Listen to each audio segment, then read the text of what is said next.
Bismillahirrahmanirrahim. Assalamualaikum warahmatullahi wabarakatuh. Alhamdulillahirabbil alamin wassalatu wassalamu ala asyrafil anbiya'i wal mursalin wa ala alihi washabihi ajma'in. Hari ini kita baca macam biasa, kita akan baca kitab Tamyi'ul Ghafilin, peringatan bagi yang lupa. Okey, bab yang seterusnya Fadilat Jumaat. Okey, hari ni hari Jumaat, penghulu segala hari, hari yang paling agung sekali.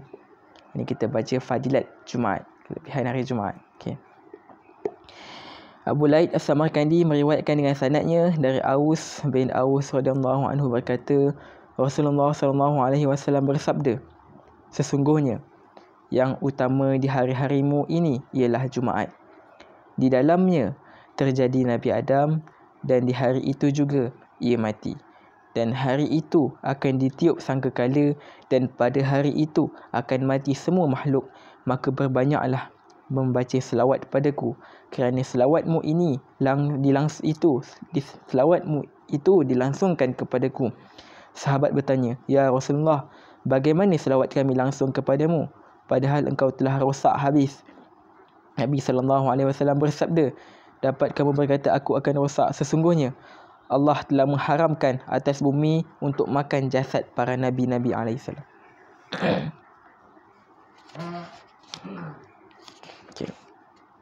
Okay. Kita baca satu kisah sedikit lah. Hari Jumaat ni panjang kisah dia. Abu Laid berkata, saya telah mendengar ayahku berkata, saya mendengar bahawa Syalih Al-Muri keluar pada malam Jumaat, akan pergi ke masjid untuk sembahyang subuh. Tiba-tiba ia melalui suatu kubur, lalu ia berkata, saya akan tinggal di sini sebentar sambil menunggu terbit fajar. Maka ia masuk ke dalam kubur, masuk ke tanah kubur itu, lalu sembahyang 2 rakaat. Kemudian dia pun bersandar pada kubur sehingga tertidur. Dia tertidur dekat kubur tu.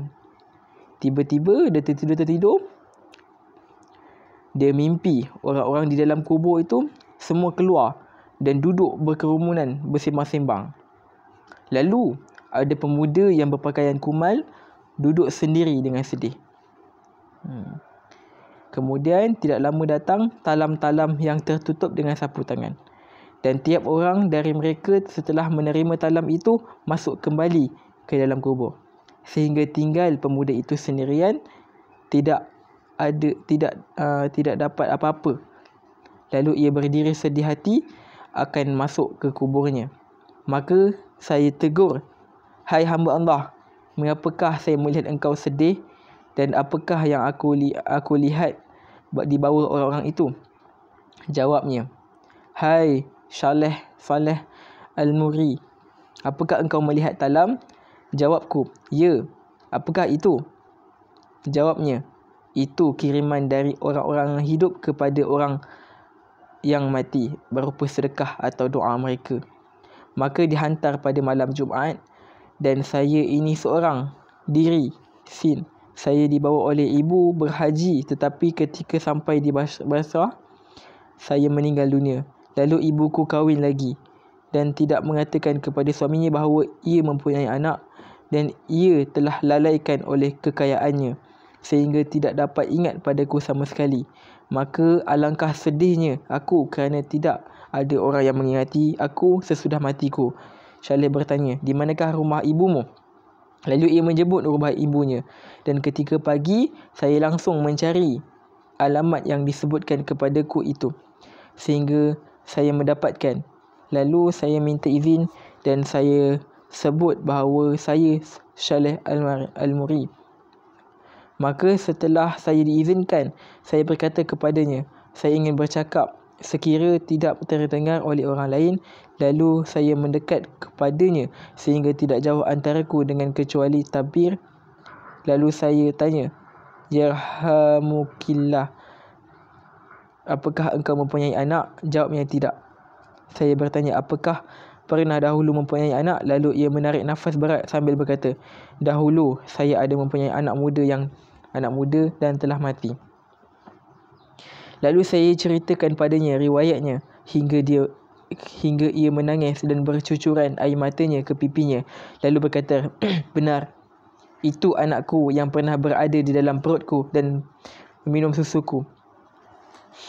Dan pangkuanku menjadi haribaannya. Kemudian ia menyerahkan kepadaku 1000 dirham sambil berkata, sedekahkan ini untuk kesayangan itu, dan mungkin kini saya tidak akan melupakannya dengan doa dan sedekah untuknya selama hidupku.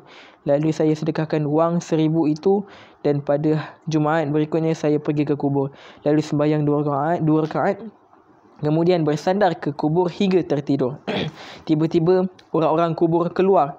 Sedang pemuda itu berpakaian putih, nampak riang gembira.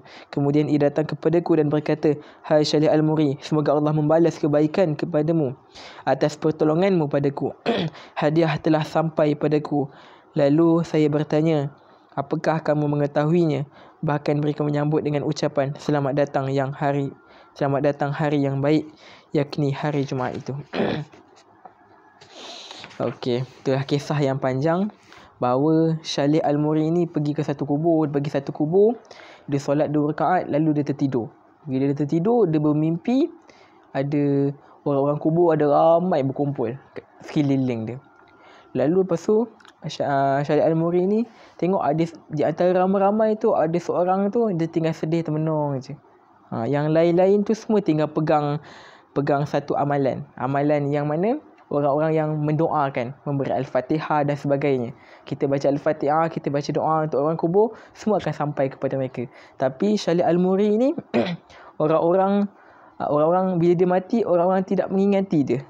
Orang yang tidak mengingati dia sebabkan ibu dia tak mengaku yang dia ada anak. Macam tu. Lepas tu Syalih Al-Muri ni termenung sebab tak ada amalan kebaikan, orang mendoakan dia, tak ada orang ingatkan dia.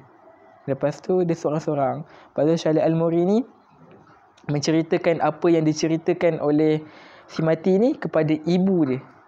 Lepas tu ibu dia sedih sangat-sangat, dan ibu dia pun mendoakan dan sebagainya lah, memberitahu kepada orang lain yang dia dah anak, macam tu lah lebih kurang lah. Dan akhirnya orang mendoakan si mati tu. Lalu kali kedua Syalih Al-Muri ni datang ke tempat kubur tu di hari Jumaat, dan solat 2 rakaat dan tidur lagi, dan dia nampak bahawa si mati yang sebelum ni sedih, kali ni dia bergembira disebabkan orang-orang mendoakan dia. Jadi doa kita semua sampai kepada ahli si mati-mati ni. Semua sampai, kita baca Al-Fatihah, kita baca Yasin, kita buat tahlil, semua sampai kepada mereka. Jadi itu saja pada hari pagi ni, hari Jumaat. Subhanallah wa bihamdika, asyhadu an la ilaha illa anta, astaghfiruka wa atubu ilaik.